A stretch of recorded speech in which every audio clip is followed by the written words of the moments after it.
Assalamualaikum warahmatullahi wabarakatuh. Perkenalkan, nama saya Dita Panji Perdana dengan NIM 1080. Saya di sini ingin mempresentasikan hasil dari LKM 6 Data Mining kelas B.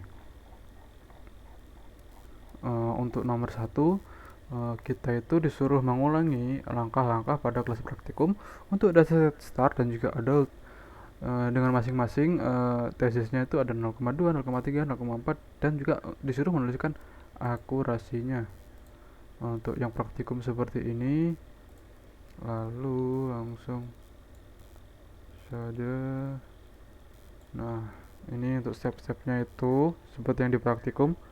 Eh, kita itu ngecek dulu untuk datasetnya, yaitu ada dataset stars di mana isinya itu ada temperatur, luminosity, radius, dan magnitude, juga kategori bintangnya. Lalu yang kedua itu kita itu ngedrop si uname ini, ataupun kalau di datasetnya itu kayaknya nomor dari datasetnya kita drop aja karena nantinya itu tidak diperlukan. Lalu untuk yang step ketiga ini kita itu bakalan ngedrop si star kategori atau target kita nantinya ini kita drop dari si fiturnya supaya bisa dieksekusi oleh metode si naif Bayes nya. Lalu untuk blok 4, 5, 6 itu di praktikum kan kalau nggak salah itu si 4, 5, 6 ini buat ngisi damis, lalu nambah lagi ngisi damis, lalu concat damisnya ke datasetnya, lalu uh, lalu di kan female female female male-nya tadi kan diganti false sama true. Nah, setelah di concat kita itu drop si sek dan mailnya sebelum di yang sebelum di damis. Nah, karena di sini itu yang apa yang tulisan iya yang tulisan itu cuma di si star kategori, jadi kita bakalan skip si daminya.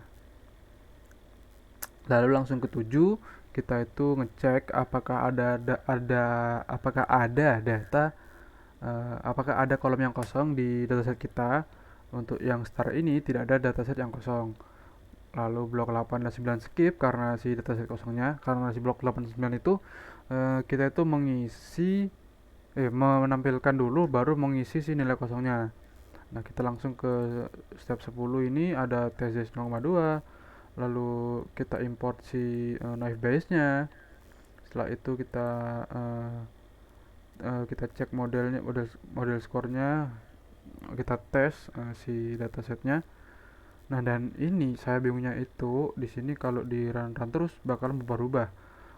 Oleh karena itu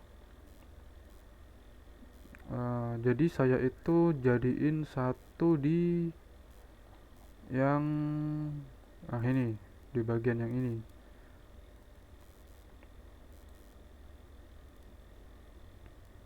Jadi ya ini untuk outputnya, akurasinya sendiri itu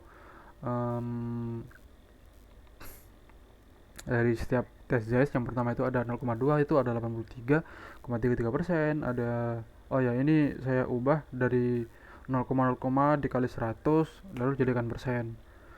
Ada lalu lanjut di tesis yang 0,3 itu ada 86,11%. Lalu ada tesis yang 0,4 ada 84,38%. Lalu untuk yang adult sebenarnya stepnya hampir sama, tapi saya langsung seperti ini saja. Sama kok, kan itu kan harus satu-satu karena dicek-cekin. Nah, ini saya langsungkan supaya kalau misalkan nggak dipakai itu nggak harus ditulis. Jadi yang pertama itu kita print dulu datasetnya, kita teliti apa yang bakal dipakai dan apa yang tidak. Lalu drop yang kolom yang tidak diperlukan. Di sini ada FNL lalu ada educational num. Kenapa di drop untuk educational number? Karena kan ini di education kan udah mewakili si uh, educational number, jadi kita drop. Nah, lalu selanjutnya kita bakalan ngecek uh, apakah ada nilai kosong. Nah, kalau ada nilai kosong bakalan tampil seperti ini, yaitu ada di work class, occupation, native country. Rupanya di situ ada nilai yang di kolom tersebut ada nilai yang kosong. Lalu kita isi replace dengan pada si pada si kolom yang nilainya kosong. Lalu kita print lagi. Setelah itu sambil konversi si kategorikal, misalkan apa ya, misalkan relationship, punya anak, misalnya dia itu mempunyai anak, terus mempunyai suami. Nah, itu nanti kita bagi ke dalam kategori numerik. Untuk isinya itu ada 3, untuk own child atau punya anak, untuk 0 punya kalau bersuami, dan juga seterusnya. Kita jadikan numerik semua.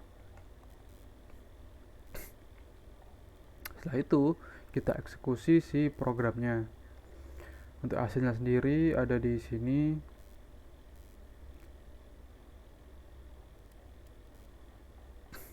Yaitu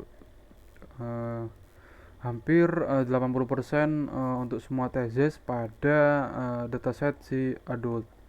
Lalu untuk nomor 2 itu kita itu disuruh mencari subset yang bisa subset yang kombinasinya itu bisa memberi akurasi yang lebih baik daripada data aslinya.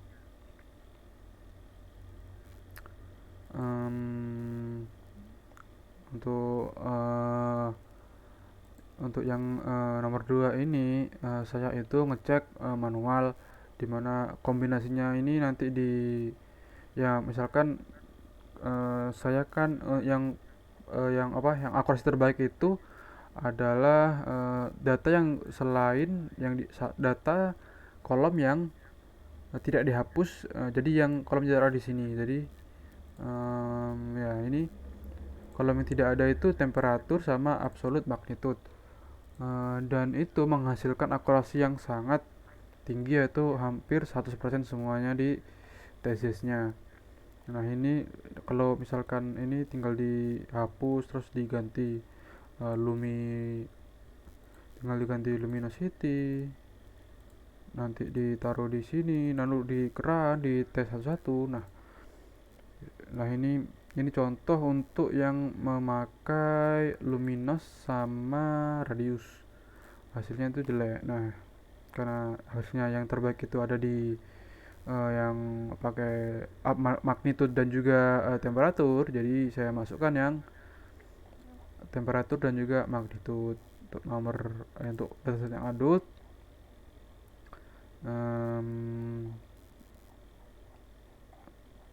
Ini untuk kombinasinya saya tes manual juga. Ini untuk yang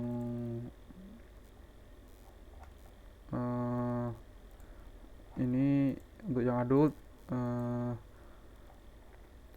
ini 40%. Untuk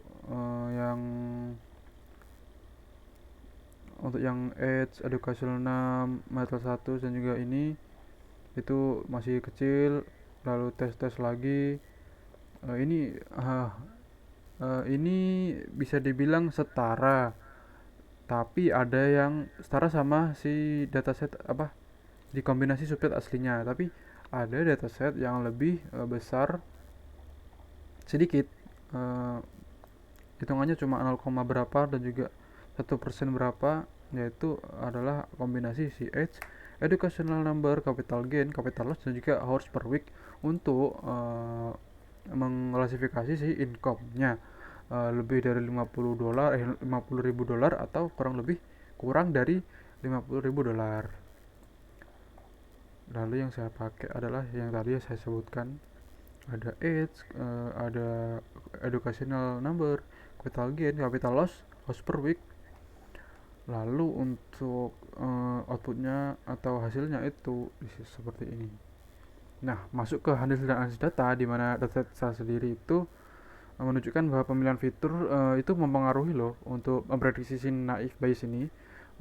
Awalnya kan kita tuh memakai 4 fitur itu, dimana hasilnya itu sekitar berada di 80%-an. Tapi setelah saya memakai temperatur dan juga hasil magnitude, itu hasilnya bisa mendekati 100%. Untuk yang dasar adult, dimana variasi fiturnya itu sudah saya explore, dan rupanya ada yang lebih besar tapi tidak terlalu signifikan, yaitu hanya menambah beberapa sekian persen ataupun 0, sekian persen. Dan juga bisa ditarik kesimpulan bahwa kalau kombinasi dari beberapa fitur yang memiliki kontribusi ataupun memiliki relasi yang bagus untuk menentukan si targetnya itu mempengaruhi si akurasinya. Lalu untuk percobaan kali ini menegaskan bahwa pemilihan fitur itu adalah aspek yang krusial pada implementasi naif Bayes. Lalu untuk eksplorasi yang lebih jauh, kita itu harus mencermati fitur-fitur yang saling berkaitan ataupun yang dapat menambah akurasi dari si pemprediksian ataupun pengklasifikasian si target tersebut. Oke, mungkin segitu saja dari saya. Saya Aditya Panji Perdana, mohon undur diri. Wassalamualaikum warahmatullahi wabarakatuh.